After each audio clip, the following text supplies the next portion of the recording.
Sebab apabila semuanya itu padamu, semuanya itu apa tadi? Kualitas hidup yang ilahi tadi.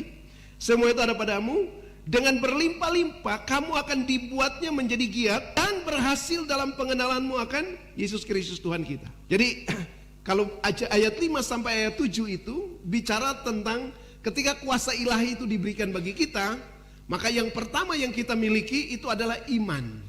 Amin. Kuasa ilahi itu karena kita dengar lewat firman, maka iman kita timbul. Oke?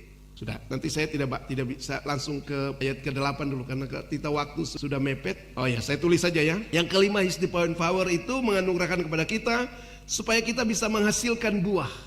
Menghasilkan power diberikan kepada kita supaya kita memiliki kualitas hidup yang ilahi. Lalu yang ke-7 ayat 11, dengan demikian kamu akan dikaruniakan hak penuh untuk memasuki kerajaan kekal, yaitu kerajaan Tuhan kita, kerajaan juru selamat kita, Yesus Kristus.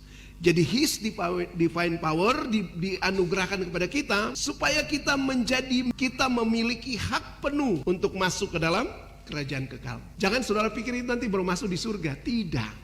Saudara masuk di dalam kerajaan ini bicara tentang masuk dalam sistem pemerintahan kerajaan Allah. Jadi saudara ada di bumi, saudara bisa masuk di dalam sistem pemerintahan. Sistem pemerintahan Allah itu artinya begini, seluruh otoritas ilahi itu beroperasi dalam hidup kita. Luar itu adalah wilayah kerajaan dunia. Amin. Saudara bisa beroperasi di bumi dengan semua sistem kerajaan Allah yang saudara bisa bawa di domain. Amin.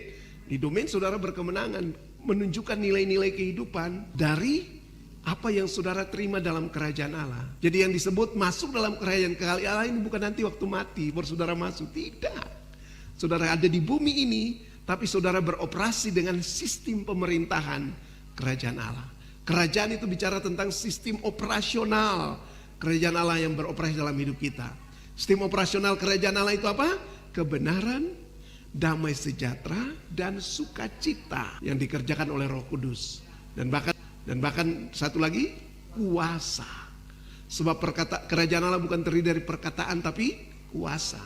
Perkataan-perkataan saudara punya kuasa. Di domain saudara ngomong apa saja orang dengar. Amin. Itu kuasa untuk mempengaruhi.